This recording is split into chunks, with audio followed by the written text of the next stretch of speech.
Gazon Mardi, épisode je sais pas combien parce qu'on va le passer dans 3 semaines et du coup peut-être qu'on aura d'autres trucs entre temps. Le portrait de la jeune fille en feu. Oulala, ouais, on va pas dire oulala à chaque fois.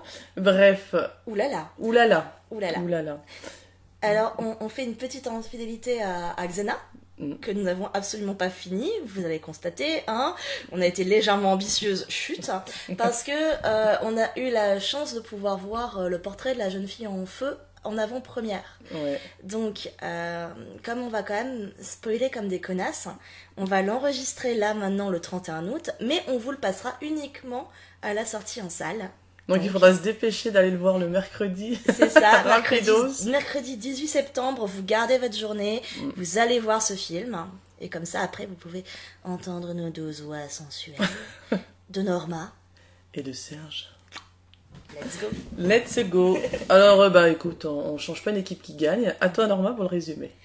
Alors, c'est l'histoire de Marianne, Noémie Merlan, qui arrive sur une île un peu déserte avec son matériel de peinture. Elle a été embauchée par une femme de la cinquantaine qui a besoin d'elle pour faire le portrait de sa fille.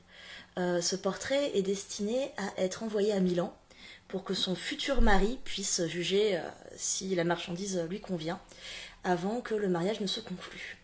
La fille, c'est donc Adèle Haenel, qui incarne Héloïse, si mes souvenirs sont bons. Voilà, et elle n'a absolument aucune envie de se marier. Elle était très bien au couvent, mais comme sa grande sœur s'est suicidée, eh ben, elle est obligée de prendre la relève. Donc, elle n'a pas le droit de faire une promenade à l'extérieur, puisque sa grande sœur s'est jetée de la falaise en se promenant.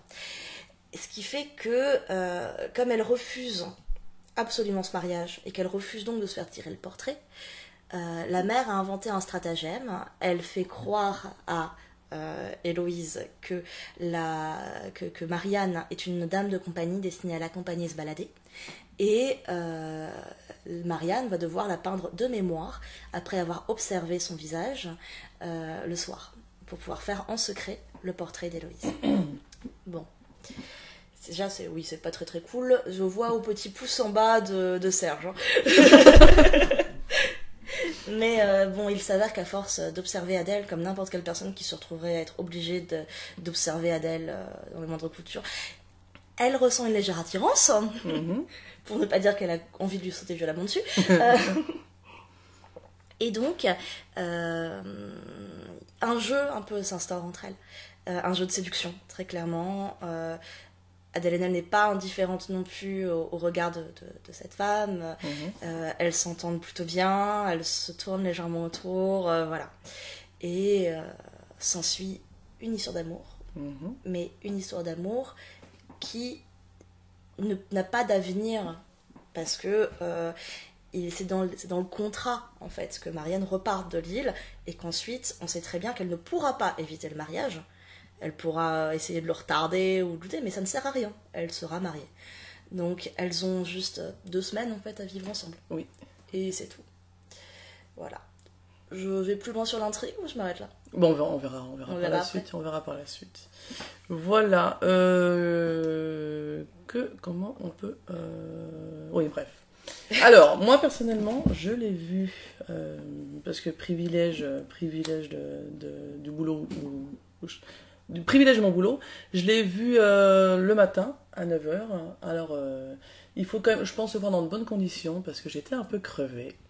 Et puis, je pense que je ne l'ai pas apprécié à sa juste valeur. J'ai 2-3 petits bémols.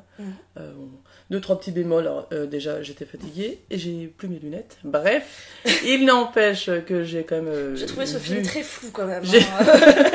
Ils auraient pu faire la mise au point. Heureusement que c'était pas un film polonais sous-titré en... Bref. Il n'empêche que je l'ai vu en entier, ainsi de suite. Alors, j'ai pas été transportée. Puis je crois que aussi parce que je l'attendais beaucoup, parce que j'aime beaucoup Céline Sciamma, j'ai tout vu ses films, et puis là, voilà, tout le titre portait la jeune fille en feu, l'affiche, les actrices et le fait que bon, T'étais uber hypé. j'étais à fond dedans. Et puis voilà, je pense que j'en attendais beaucoup. Et moi qui aime beaucoup chialer au cinéma, je n'ai pas chialé. Moi non plus, je n'ai pas chialé. Ouais, mais tout est fait. Mais pour toi, que t'avais je envie de chiale. chialer. J'ai envie de chialer. Bon, j'avais déjà chialé il y a 2 ans, beaucoup pour Call Me By Your Name. Donc ça Moi, j'ai ça chialé. m'a suffi. Moi, j'avais pour chialé l'instant. pour Ma vie de courgette. Ah, ok. Ouais, Ah oui. j'ai eu ma petite Ouais. larme. Ma vie de courgette, c'est justement Céline Sciamma qui a fait le scénario. Ouais. Ouais. D'un très joli film pour enfants sur la vie dans un foyer, en fait, pour Momo. Que je conseille aussi si vous avez des enfants. Mais non, notre public n'a pas d'enfants. J'espère que non. Vous n'auriez pas fait cette connerie, enfin. Non, mais bref. Ouais, non, mais c'est vrai que c'est un très beau film d'animation. Il sent le poisson, hein, ce temps. Pourtant, non. C'est n'importe quoi. Excusez-moi, je dérive, je déraille. Donc, on était sur Ma vie de courgette. Ouais. Ouais, elle avait fait le scénario, Céline Sciamma. Donc, bref, voilà. Moi, je l'ai trouvé un peu trop académique à mon goût. Et par la réalisation, par le scénario, par les dialogues. Et par le plan qui est une petite citation de Bergman, non. Ah oui, ouais, et puis tout est un peu trop académique et trop romantique pour moi. Alors, pas romantique, le romantisme plutôt. Ouais. Par l'interprétation qui est... Alors, je dis pas qu'elles sont... Mais dans leur façon de dire les dialogues. Phrasé, ouais. Ça m'a aussi fait un petit peu bizarre parce que j'étais aussi assez habituée au côté hyper réaliste et contemporain des films précédents de Sciamma, avec une parole qui du coup est beaucoup plus directe. Et le début, surtout, leurs discussions, ont un phrasé qui est peut-être une question de reconstitution aussi, mais légèrement goncé. Oui. Avec des longues phrases plutôt littéraires, voilà. Donc c'est vrai que ça m'a aussi un peu perturbée. J'avais pas le naturel que je m'attendais à avoir au tout début du film. Mais je l'ai assez vite oublié et pris comme une convention. Oui. Voilà, et ensuite ça ne m'a pas gêné plus que ça. Oui, après, avec le recul, en ayant vu le film il y a 2 jours, 3 jours, il est vrai que là, c'est une phase elle s'apprivoise.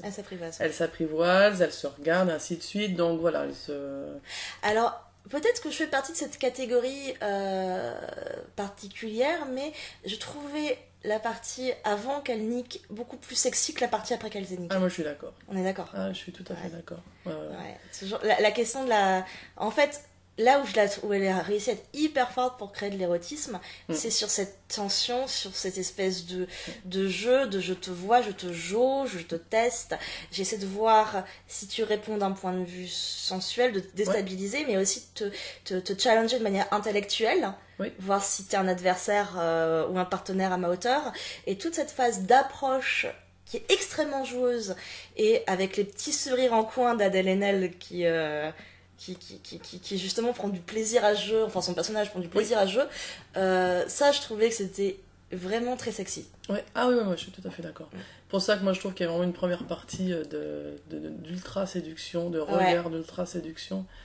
Et d'ailleurs je trouve que après là, c'est con la seconde partie où elle consomme et puis où ça devient, où tu sens qu'à un moment il va avoir une fin.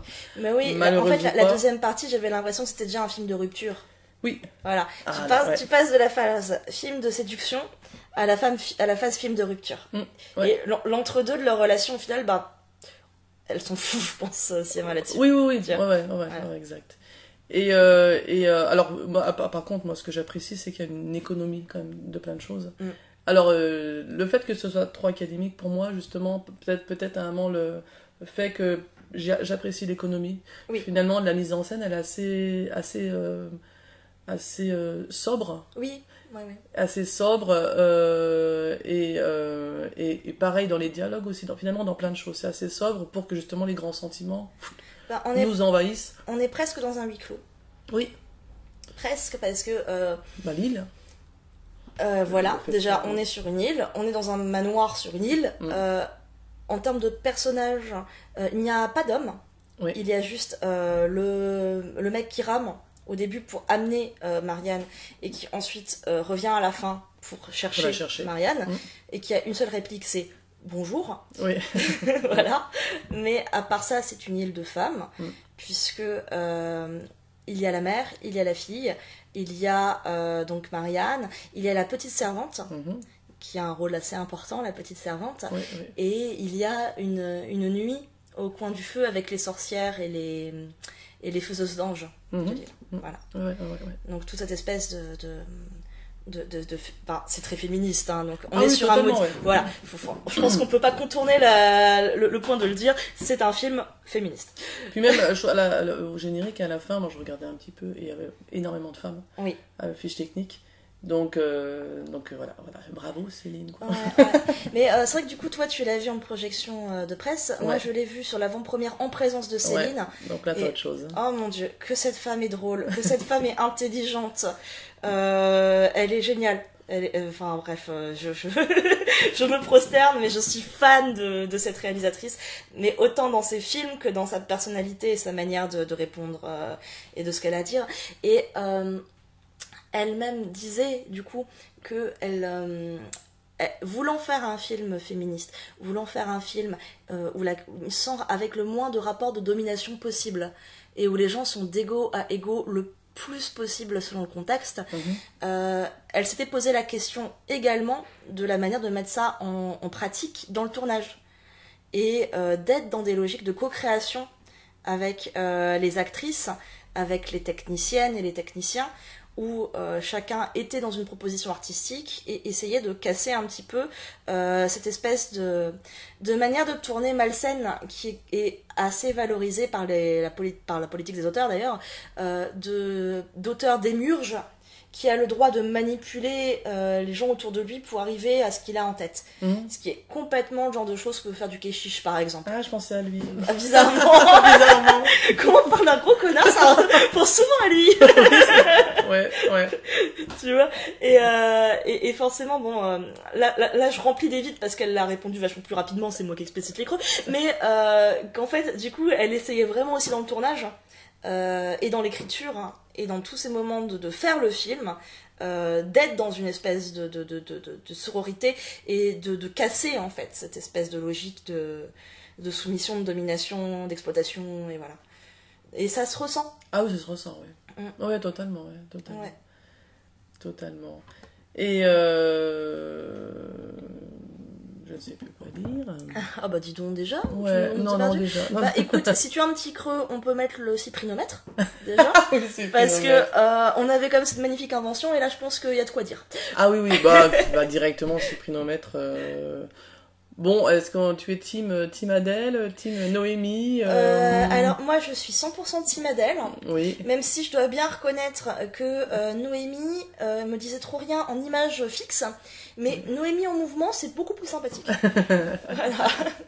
Et puis Noémie, puis c'est surtout moi, la première partie, où justement les regards sont quand même à fond, à 100% sur la cyprinomètre x6. Ouais, mais en fait, je pense que c'est aussi un cyprinomètre sensible à la dilatation de la pupille. Oui. Ce qui veut dire du coup que tu dois avoir une légère tendance à pouvoir tomber sur des junkies. Je l'ai vu avec ma comparse de ciné qui était allée voir le film, qui a été très très sensible également à la pupille dilatée.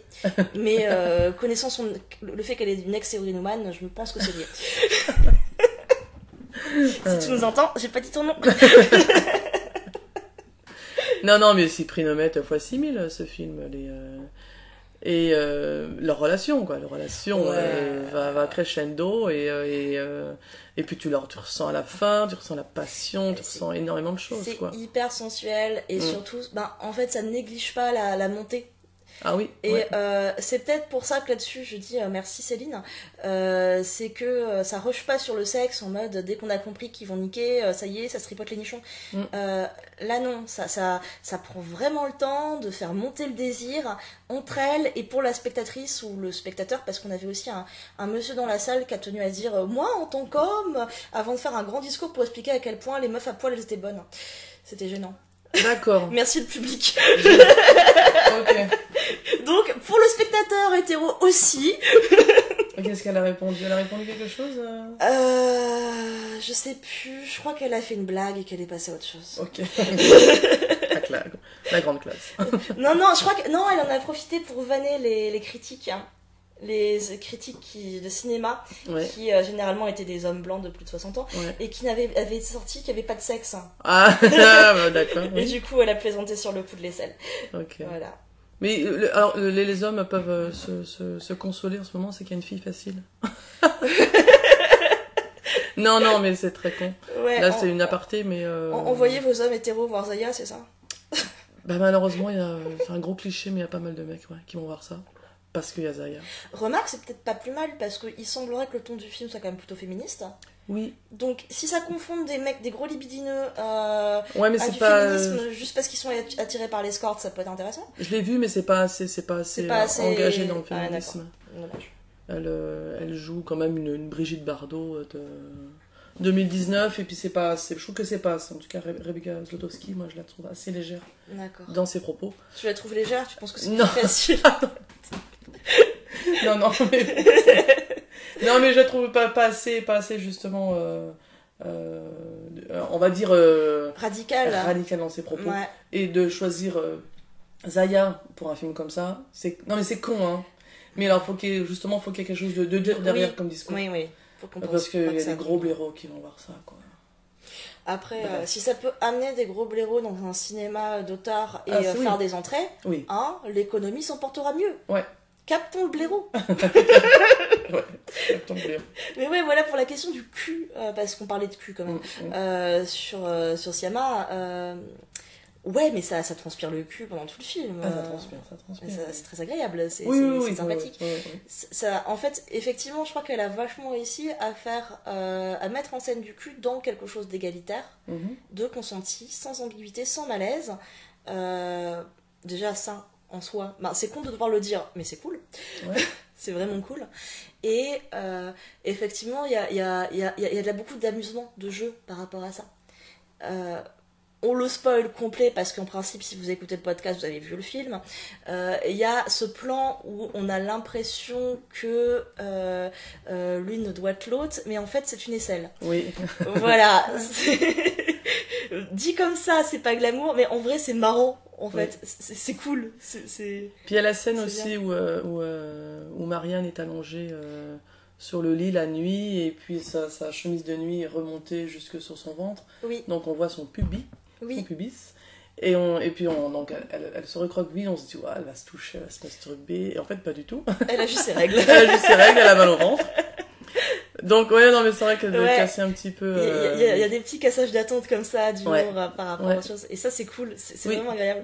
Parce que remettre aussi un petit peu. Ne pas prendre le cul trop au sérieux non plus. Et voir ça comme une partie de la vie qui, en principe, est une partie sympa, drôle, de complicité. Ça fait du bien. Ça fait du bien. Et d'un point de vue cul, j'avais encore une chose à dire que j'ai oublié. Oui, je pense que. Tu ne te sens jamais aussi belle que quand tu te regardes dans le miroir de la chatte de l'autre. Ouais. Il y avait un côté un peu Titanic, moi, je trouve, dans cette scène-là. Dans cette scène où, d'ailleurs, elle se... Elles sont sur le point de ne plus se voir. Oui. Marianne fait un petit portrait d'Héloïse pour le garder avec elle. D'ailleurs, il y a un petit instant méta quand Héloïse dit que maintenant qu'elle a son image, elle va pouvoir la reproduire à l'infini. Ouais. Quand tu sais, quand tu parles de cinéma et que tu repenses à Roland Barthes sur la question de et à Benjamin sur la question de la reproduction de l'œuvre, c'est marrant. Tu sens qu'il y a un petit tic-tic. C'est méta. Et donc voilà, du coup, comme tu as tout le temps cette espèce de reprise du pouvoir du modèle sur le peintre dans l'histoire, Héloïse lui dit c'est pas juste parce que là t'as mon image mais moi j'ai pas la tienne. Et donc elle lui demande de faire son portrait pour lui laisser son portrait à elle aussi, parce qu'il n'y a pas de raison. Et du coup elle prend un miroir qu'elle met en face de la chatte d'Héloïse et elle se dessine depuis l'angle de la chatte, quoi. Oui, Voilà, telle que la chatte la voit. Oui. C'est bien. Ça m'a fait rire. Et je sais plus ce que je voulais dire, c'est génial. Bon, après, je pourrais enchaîner tout à fait sur les grandes thématiques, mais qu'est-ce qui t'a pas plu, toi?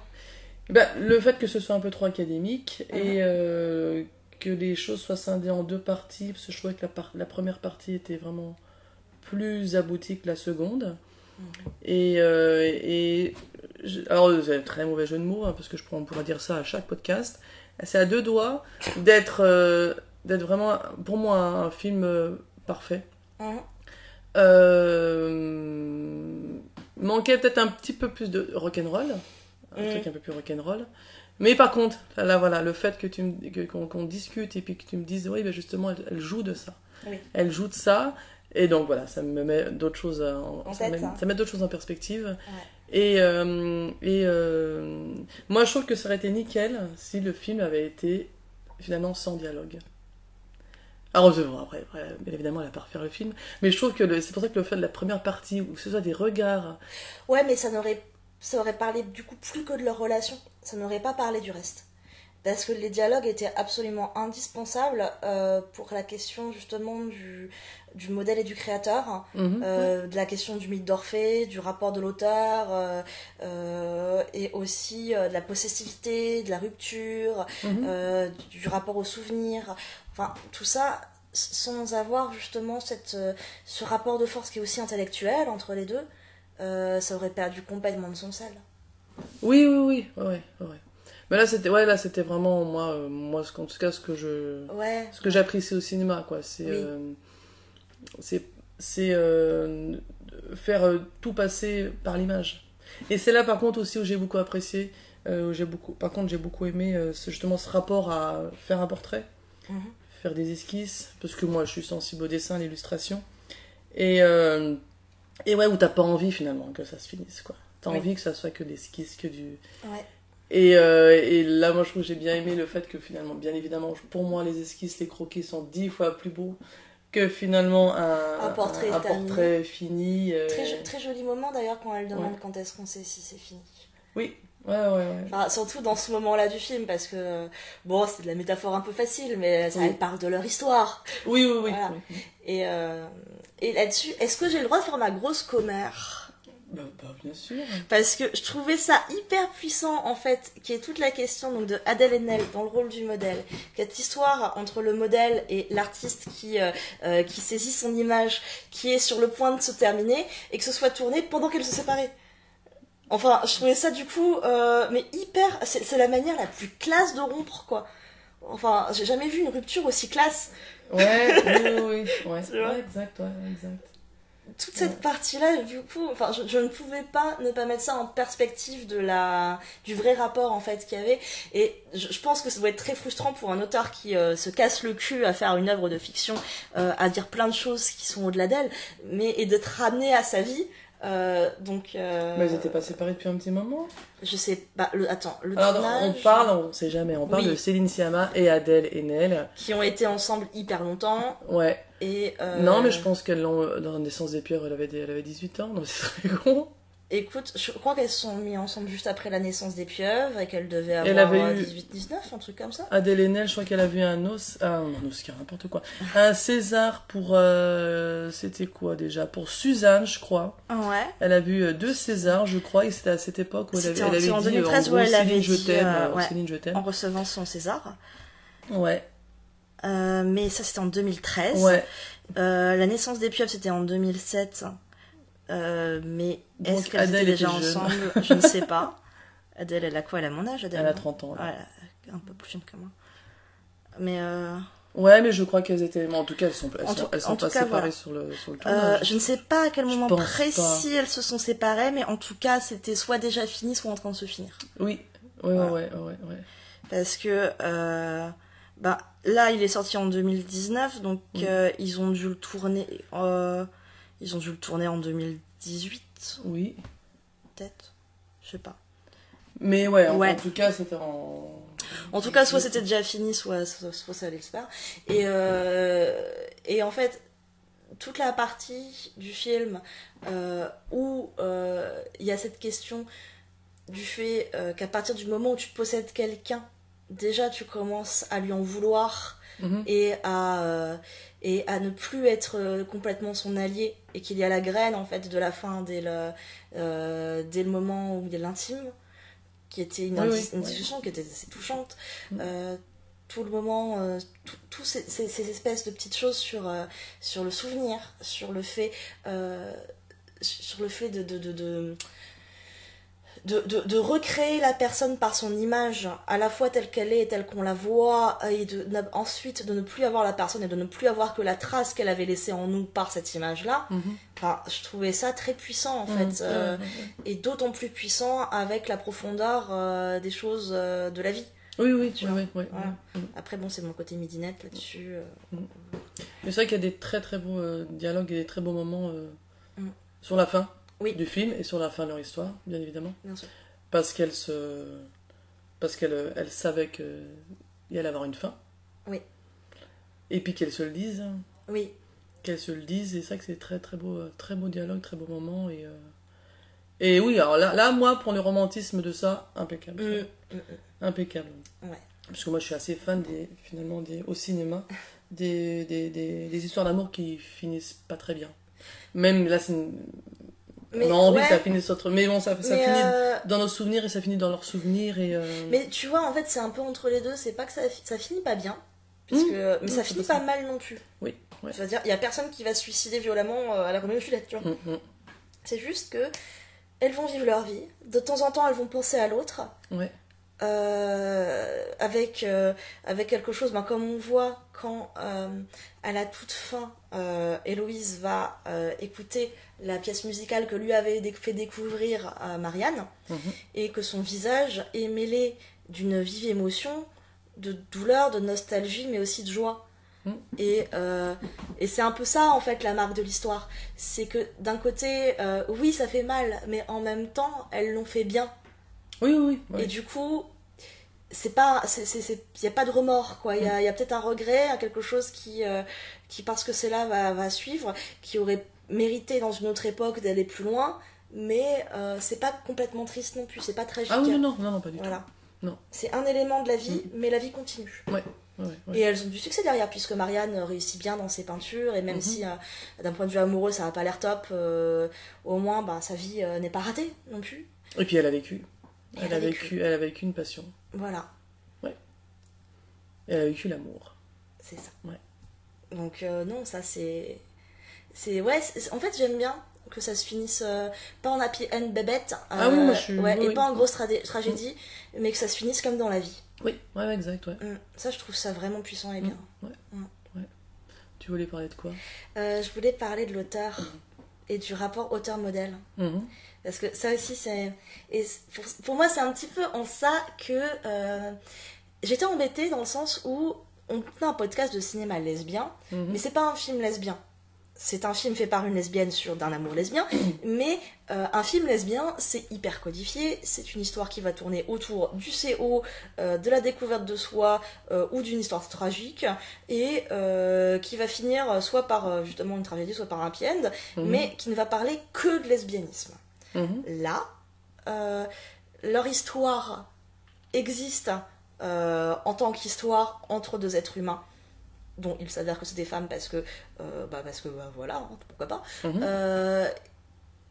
dans un monde où justement il n'y a pas la pression extérieure, puisqu'il n'y a pas d'homme, il n'y a pas d'autorité, elles sont dans une espèce de bulle où il n'y a pas ces pressions là, et où du coup ça n'existe que pour soi en tant que tel et sans la société. Et ça aborde d'autres thèmes, des thèmes qui sont beaucoup plus universels, qui sont des thèmes artistiques limite classiques en fait. Ça parle du mythe d'Orphée, ça parle de la question de la création, ça parle de la solidarité aussi entre les gens, et tous ces thèmes. Enfin, c'est un vrai film de cinéma dans le sens, c'est un film ambitieux. C'est un film ambitieux qui traite de plusieurs sujets avec un œil d'artiste dessus, avec un œil de cinéaste, et qui n'est pas un film d'un sous-genre. Voilà. Oui. C'est pas pour but de consommation dans l'envie d'une romance. Donc, je la mets pas dans la catégorie film lesbien. Ah oui, non, voilà. non, pas du tout. Voilà. Et moi, tu vois, bizarrement, en faisant ce podcast, je suis pas pour catégoriser les trucs. Catégoriser film lesbien, moi avant tout. Bon là, bien évidemment, ce n'est pas un film lesbien, c'est avant tout une histoire d'amour et qui aborde ça c'est clair et net, ça se voit. Que je mettrais un petit peu au pluriel justement à cause de cette envie de collectivisme de cinéma, mais ce qu'elle disait, ouais. Ah oui, totalement. Et puis tu vois qu'elle est Même sa façon de filmer, tu vois, en tout cas, tu vois dans le film que alors rien qu'au niveau des actrices, qu'elles ont bossé ensemble. Ça se ressent. Ouais. Ça se ressent, tu sens qu'il y a une alchimie entre et la réalisatrice et les actrices et puis toutes les actrices dedans. Ça sent vraiment, quoi. Oui, complètement. Et qu'elles ont justement pouvoir et connaissance des choses, qu'elles sont pas en train d'être manipulées sur une scène ou sur une autre, mais elles sont partie prenante de la mise en scène. Oui. C'est très agréable à voir. Ouais. Et ça se voit, en fait. Ouais. C'est ça qui est fou, c'est que c'est quelque chose qui est vraiment sur une question de coulisses, mais d'une manière quasiment intangible, ça se voit dans le film. Oui. Mais ouais, ce que je voulais dire sur toute la thématique de l'auteur, c'est que c'est quelque chose qui revient dans le film, déjà par la posture même des gens, puisque Héloïse est modèle, Marianne est le peintre qui va en prendre l'image, mais aussi parce qu'elles ont le bouquin qu'a emmené Marianne sur son voyage, et qui donc Héloïse lit, y compris à haute voix dans des scènes, c'est Orphée et Eurydice. Et donc, pour celles qui auraient dormi en cours de latin, de grec ou d'histoire, c'est Orphée, donc c'est un poète. Sa femme, elle se retrouve aux enfers. Il décide d'aller la chercher. On lui dit ouais, ok, t'as fait une jolie poésie pour dire que t'es métago, donc tu peux la reprendre, mais en échange, tu te retournes pas avant d'être arrivé à la limite du monde réel. Et du coup, comme un couillon, il se retourne juste avant la fin, et donc Eurydice disparaît dans les limbes. Et donc elle meurt une deuxième fois. Et il se retrouve comme un con tout seul en ayant perdu son amour. Et c'est un thème qui revient dans leur discussion, avec la question de pourquoi est-ce que Orphée se retourne, avec Marianne qui propose l'idée qu'il n'aimait pas tant Eurydice que le souvenir d'Eurydice, et qu'il voulait se graver l'image d'elle pour l'emporter une dernière fois avec lui, et que c'était un geste du coup de poète et d'artiste que d'être limite plus attaché au fait de garder l'image de l'être aimé que l'aimer. Et Héloïse le modèle, elle argue que non, c'était peut-être pas la décision d'Orphée, mais c'est peut-être Eurydice qui l'a appelé, qui lui a demandé de se retourner. Parce que ce serait elle qui aurait choisi d'en rester là. Voilà. Et cette question-là, elle parcourt le film. Cette question de qui a le pouvoir, qui décide dans l'œuvre, dans la création. Est-ce le modèle, est-ce l'artiste? Et à chaque fois que l'artiste, incarné par Marianne, pêche par orgueil et a l'impression d'avoir le contrôle, le modèle lui rappelle qu'elle n'a pas le contrôle. Et que elle aussi, en tant que modèle, a son mot à dire et influe sur l'œuvre. Mais aussi que elle aussi, pendant qu'elle est regardée par l'artiste, elle observe l'artiste. Et elle a un pouvoir sur elle, et elle la connaît aussi bien que l'autre la connaît. Et bon, ça c'est forcément extrêmement méta dans le terme de discussion entre la cinéaste et l'actrice. Et ça parcourt ça, et c'est hyper intéressant. Ouais, exact. Ouais. Voilà, c'est hyper intéressant. Elle ne donne pas de réponse. Elle montre les points de vue. Elle montre les tensions, les erreurs de pensée. Elle remet les choses en perspective. Et en fait, honnêtement, je crois... Enfin, j'ai vu beaucoup de films qui parlaient égocentriquement du travail d'artiste, parce que c'est un sujet que, mine de rien, les gens adorent traiter quand ils sont cinéastes. Mais je crois que c'est la première fois que je l'ai vu avec autant de modestie, tu vois, de la point de vue du cinéaste sur son rôle réel. Et j'ai trouvé ça hyper fort et hyper intéressant. Ouais. Non, mais je peux que t'écouter et puis acquiescer ce que tu dis. Tout simplement parce que c'est une personne très intelligente et qui est très bien, qui est très, très fine dans ce qu'elle écrit. C'est Céline Sciamma. C'est elle qui avait scénarisé aussi Quand on a 17 ans, je crois. Ah bon ? Il me semble, André Téchiné. Ah, c'est possible. C'est tout à fait possible. C'est aussi... Mais pareil, toujours très fin, toujours très très bien écrit. Ouais, Quand on a 17 ans. Ouais. D'accord. Ouais. Et oui, mais voilà, ça se ressent dans son écriture. Ça, c'est clair que c'est toujours... Bah c'est c'est une super auteur, quoi. Bah oui, Ça, y a pas photo, hein. Enfin, c'est une très grande de ce Ah qu'on oui. a actuellement en France. Oui, et puis même tous les films qu'elle a fait, voilà, moi Voilà. j'ai repensé à plein de choses. Puis la sélection à Cannes là, du portrait de la jeune fille en feu était amplement méritée. Ouais, prix du scénario à Ouais, Cannes. ouais. Ouais. Donc voilà, mais on ne peut. Tu voulais aborder d'autres choses? Bah, c'est marrant quand même que simultanément à Cannes, t'aies eu le Keshish et le Siama, qui Ouais. est tellement opposé en termes du travail sur la sexualité et du travail avec les actrices. Mm. Enfin, c'est fou, c'est vraiment deux options de comment faire du cinéma aujourd'hui en France, quoi. Il y en a forcément une que je préfère vachement plus que l'autre. Spoiler, celle qui n'a pas d'abus sexuels. Ouais. Ouais. Évidemment, on n'a pas parlé du coup de la question de la sororité avec les autres sorcières et l'avortement. Oui. Et ce bébé dans l'avortement. Oui, ça, ouais, ça j'ai. Bah ouais, je sais pas, c'est pour choquer. C'est pour choquer qu'elle a fait ça ou. Quelqu'un dans le public lui avait quand même demandé. Oui. Elle a galéré, elle a sorti les rames pour dire. Enfin, en gros, c'était peut-être plus pour montrer que c'est dans la vie et que c'est un événement parmi d'autres et que ça n'empêche pas de faire des gosses derrière ni d'aimer les gamins. Oui. Mais en fait, je pense que là-dessus, choses... ça. C'est quelqu'un qui est vachement dans la maîtrise, mais je pense que ce plan-là, elle l'a fait plutôt à l'instinct et qu'elle a moins cérébralisé. Ouais, qui est vachement dans la maîtrise, je suis d'accord, mais qui est quand même assez. Tu la sens assez déconneuse. Ouais. Mais sur ce plan-là, je pense qu'elle l'a pas trop pensé. On n'est pas trop déconneuse dans ce qu'elle fait, mais. Elle est pas déconnante, mais elle a de l'humour, quoi. Ouais. Oui, c'est ça. Oui, c'est vrai parce qu'il y a une scène d'avortement dans le film, et puis vraiment il y a un plan qui est au-dessus du lit. Ouais. Et, la petite servante se fait donc avorter. D'ailleurs, c'est très drôle les remèdes de grand-mère qu'elle essaie de mettre en place avant. Ouais, il y a toutes des scènes justement pour qu'elle mette. Pour qu'elle essaye de se prendre des tisanes, des machins. Ouais. Ça marche pas. Oui. Elle doit aller chez la faiseuse d'ange. Oui, et puis voilà, il y a une scène au-dessus du lit où elle, justement on la voit qui est en plein dans l'acte d'avortement. Ouais. Et puis il y a un bébé qui est juste à côté qui joue avec sa qui joue avec elle, voilà. Donc oui, c'est assez étrange de voir cette scène-là. Mais en même temps, justement, la vie existe, la vie est là, et puis de temps en temps, il y a des choses qui se finissent, qui s'arrêtent, et ça fait partie de la vie. Oui, c'est vrai que c'est quelque chose au final. C'est un thème qui revient, ça, effectivement, sur l'avortement aussi, c'est ça. Cette espèce de vie qui continue et du fait d'accepter les fins. Bah oui. Ouais. Mais ce que j'ai bien aimé quand même sur le traitement de l'avortement, que la question soit posée qu'une fois, genre, tu veux du gosse? Bah non, bah voilà. Et qu'il n'y ait pas de genre de grosses batailles éthiques ou de choses, mais c'est juste évident en fait. Si t'en veux pas, on fait ce qu'il reste à faire et puis on le fait.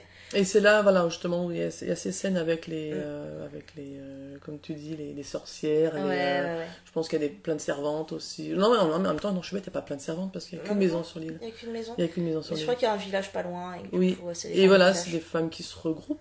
Ouais, en fait, c'est ça. Non, mais qu'est-ce qu'elle est drôle, Céline, excusez-moi, je l'aime.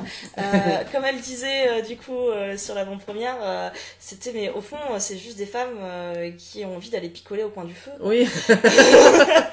Ah oui. Accessoirement, elles s'échangent des trucs de médecine ou voilà, mais au final, c'est juste des copines qui viennent picoler et qui se regroupent et puis qui chantent et qui discutent et qui picolent et puis oui. Voilà. Ouais, c'est encore une très belle scène. Ouais, c'est une très très belle scène, très puissante d'un point de vue aussi son, image du feu, image des éléments. Ouais.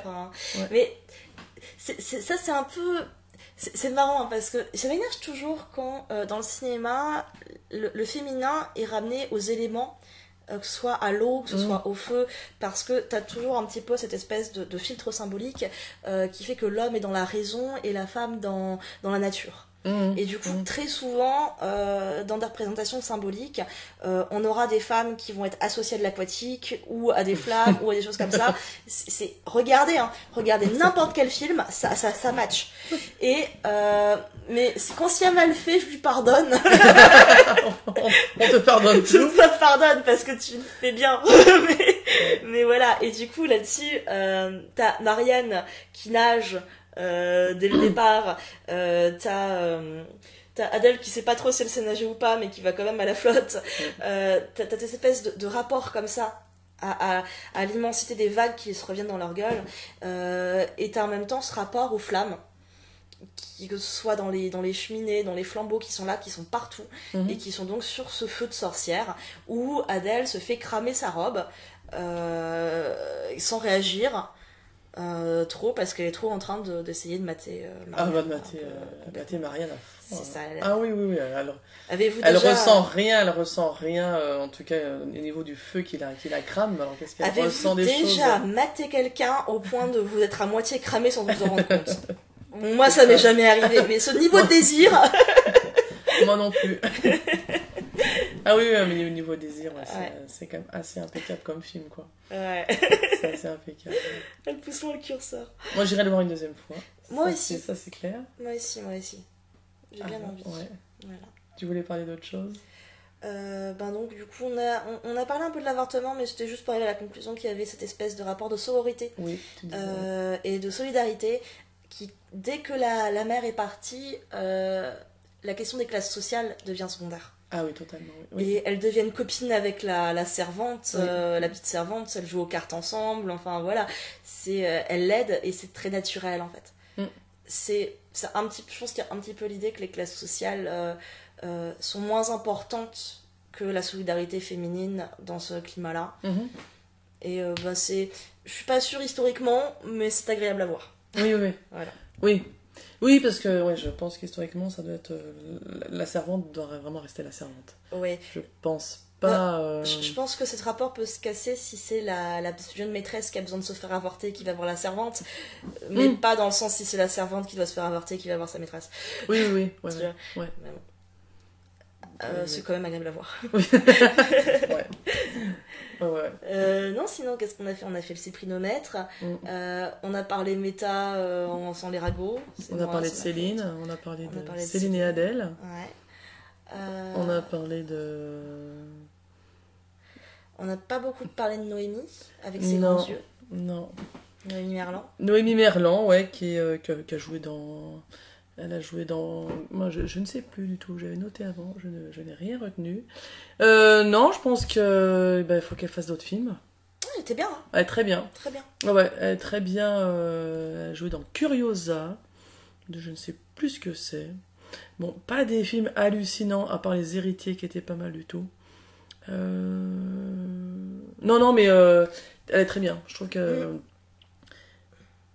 Bon, après, c'est quand même Céline Sciamma qui met à fond les choses, beaucoup dans la mise en scène. Mais bon, elle est très bien... Elles sont de toute façon toutes les deux très bien. Adèle et Noémie, ensemble, ça fonctionne...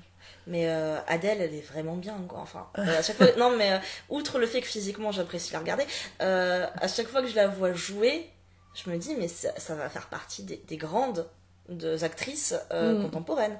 Dire, elle a vraiment une intelligence dans son jeu, une subtilité, et puis t'as toujours cette espèce de force et de colère rentrée sous une douceur apparente qui fonctionne hyper bien. Enfin, Adèle Haenel, c'est vrai que c'est vraiment une des révélations du cinéma français actuellement, et je pense qu'elle va avoir une carrière de fou, quoi. Oui. Et puis en plus, c'est le genre de fille en fait qu'elle n'a rien à foutre. Non, j'aime ça, j'aime encore plus. Ouais. Qu'on n'a rien à cirer, qu'on lui dise vous êtes une future grande, et ainsi de suite, elle continue. Et, Moi j'aime bien parce que c'est une fille, j'arrive pas à lui donner un âge. Et on sait pas du tout où la caser, je trouve.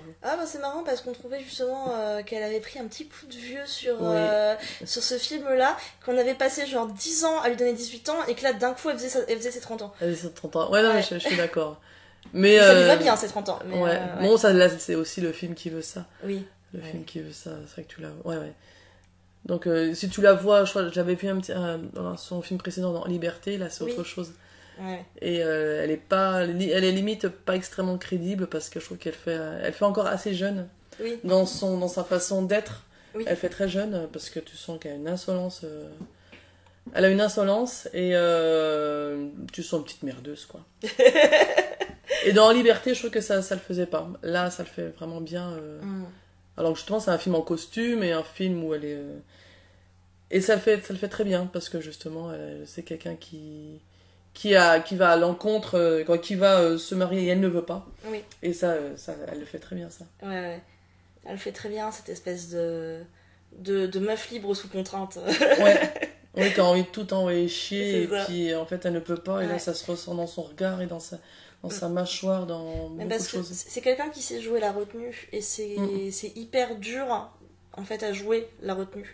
C'est parce qu'au final tu peux vite avoir des gens qui font une interprétation très plate parce qu'à force de retenir l'émotion, eh ben on la voit pas. Ouais. Tu vois. Ouais. Et elle maîtrise ça, ce qui est pas donné à toutes les actrices. Donc non, j'aime beaucoup Adèle. Ouais. J'aime beaucoup le travail d'Adèle.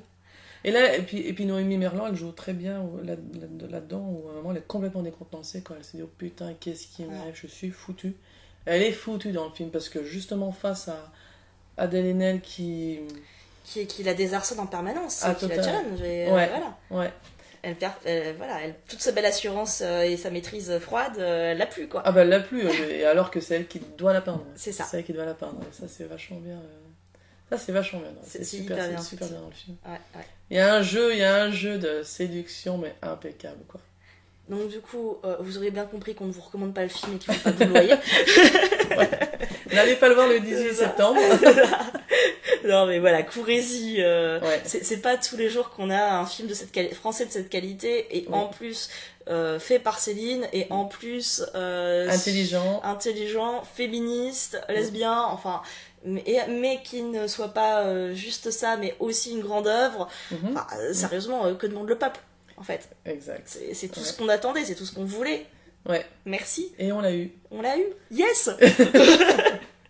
Bon, on sortait le 18 septembre dans toutes les bonnes salles. toutes les bonnes salles. Voilà, surtout les petites. Ouais. Surtout les petits indépendants. Allez voir les indépendants. Allez. Bref, à très vite. Ciao, ciao. Salut.